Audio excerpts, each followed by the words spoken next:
이러라. 아멘. 아멘. 오늘 사도행전 18장 24절에서 28절까지 말씀 가지고 성경에 능통한 자, 성경에 능통한 자라는 제목으로 말씀 나누도록 하겠습니다. 바울의 이야기를 계속 사도행전에 이어가다가 갑자기 아볼로라는 사람이 등장을 합니다. 알렉산드리아 출신이라고 하는데요. 알렉산드리아는 아프리카의 그 주변 한 곳이라고 해요. 로마 다음으로 굉장히 큰 도시였다고 합니다.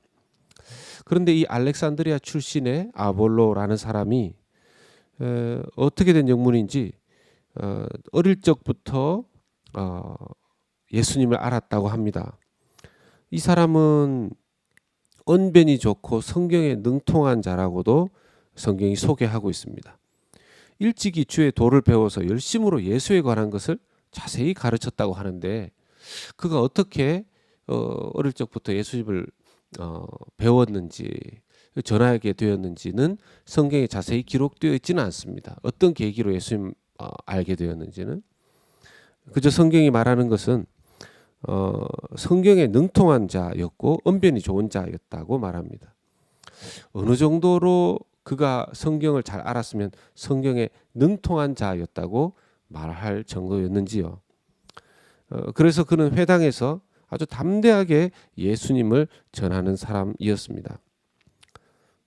이 정도로 이 회당에서 예수님을 전했으면 대적자들이 나타날 만했는데 그의 언변에 매료되었는지 대적자들도 보이지 않습니다. 다만 그의 메시지를 브리스길라와 아굴라가 우연히 듣게 되었는데 그의 메시지 속에 등장하는 예수님은 믿음은 이 세례 요한의 세례는 알고 있는 것 같은데 그것까지만 아는 것으로 보여졌습니다. 여러분 그 세례 요한의 세례가 무엇입니까? 물 세례죠. 물 세례. 회개의 세례 아니겠습니까? 즉 회개하고 예수님 믿어야 합니다. 우리가 하나님 앞에 늘 회개하는 삶을 살아야 합니다. 이쪽 중심의 메시지를 전했던 것 같습니다. 그런데 그럼에도 불구하고 성경에 능통했다라고 말하는 것을 보면 구약 성경을 아주 잘 알았던 아볼로였던 것이죠. 브리스길라와 아굴라는 이 아볼로를 자기 집으로 불러서 자기에게 불러서 하나님의 도를 더 정확하게 풀어서 가르쳐 줍니다. 브리스길라와 아굴라는 이 사도 바울을 통해서 하나님의 말씀을 배우고 예수님을 배우고 오순절 마가다락방에서 있었던 성령의 세례까지 배웠죠. 그래서 아볼로를 불러서 그것을 가르쳐 줍니다. 아볼로의 가르침이 업그레이드가 되게 되었습니다. 불이 붙은 것이죠.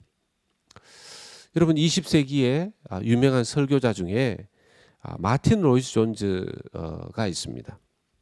이 마틴 로이드 존즈는 원래 의사였었는데요. 성경에 능통한 사람이었습니다. 글자 그대로. 이분이 그러다가 어느 날 성령을 체험하게 됩니다.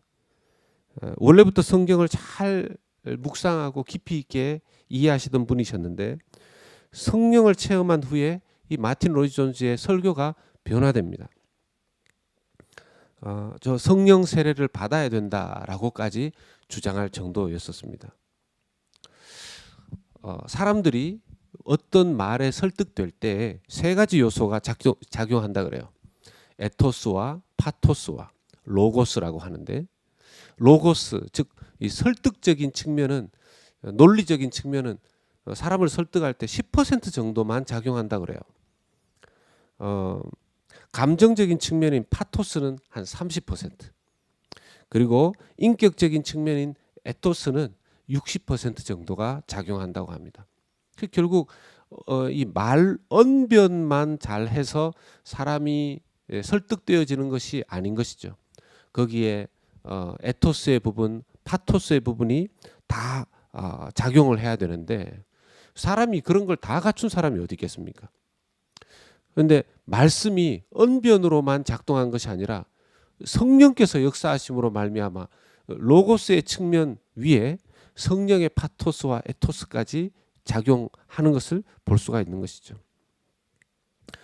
만약 우리가 주변에 하나님을 증거하지 못하는 이유가 있다면 성경을 잘 몰라서 또 그렇게 되는 경우가 있고요.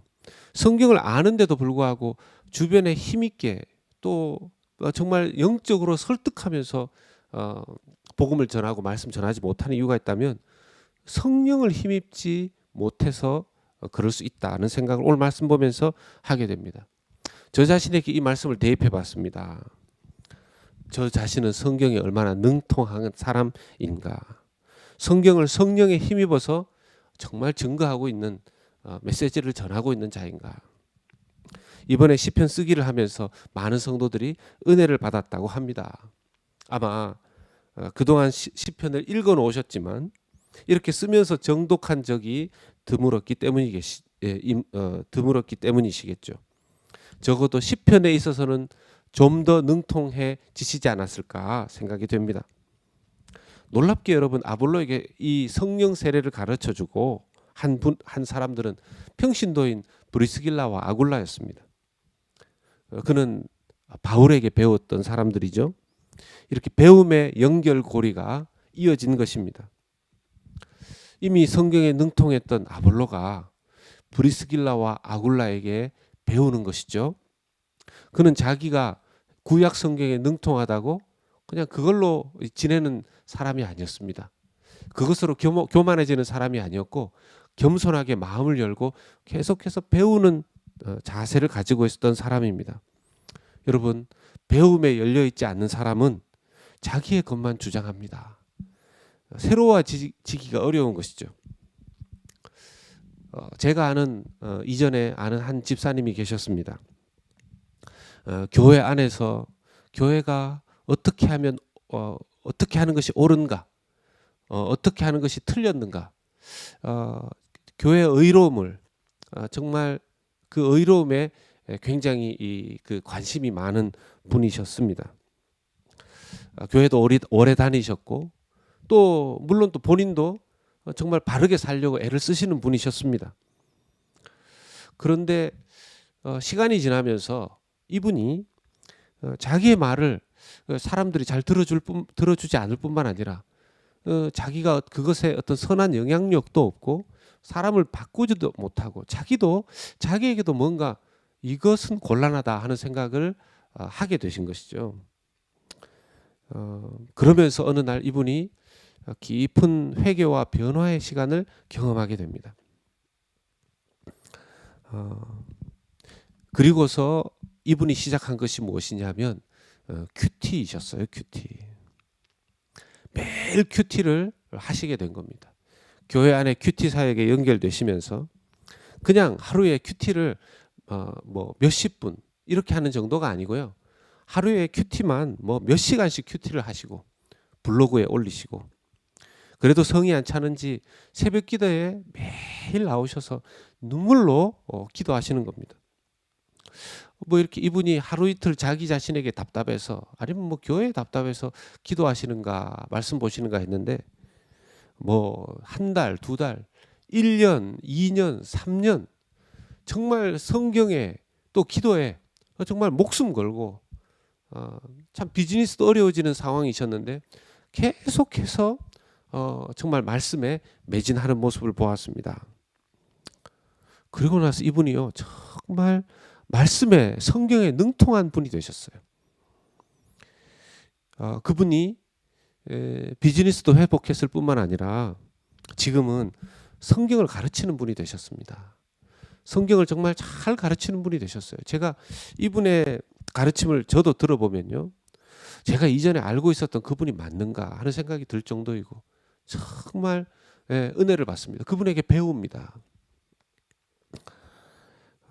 사람들이 바울에게 붙였던 별명처럼 험해 하늘로부터 내려와서 이 땅에 하나님의 말씀을 전해주는 해설자라는 그 별칭이 그분에게 어울릴 정도였습니다. 그분에게 성경을 배우는 분들만 수백 명이 요즘 넘습니다. 어떤 분은 그에게 신학을 하라고 권했지만 기도하고 목회자들과 상담하는 가운데 신학을 해서 목회자가 되기보다는 평신도로서 성경을 가르치는, 근데 철저히 목사님들과 함께 교류하면서 정말 건강한 교회론을 가지고 성경관을 가지고 가르칩니다. 오늘도 아볼로와 같은 사람들이, 성경에 능통한 자들이 일어나는 것을 저는 눈으로 직접 본 것입니다. 브리스길라와 아굴라처럼 말이죠. 저는 기도합니다. 우리 교회에도 이렇게 그런 아볼로와 같은 이가, 브리스길라와 아굴라 같은 사람들이 배움의 고리가 연결되어져서 성경에 능통하고, 그렇게 해서 하나님의 말씀으로 세상을 이기고 또 영혼들을 섬기는 그런 교회가, 그런 성도들이 많이 일어날 수 있기를 기도해 봅니다. 정녕 우리 새로운 교회가 그런 교회 될 수 있기를, 저와 여러분들이 성경에 능통한 자 되어지기를 예수 그리스도 이름으로 축원합니다. 아멘. 우리 시간 함께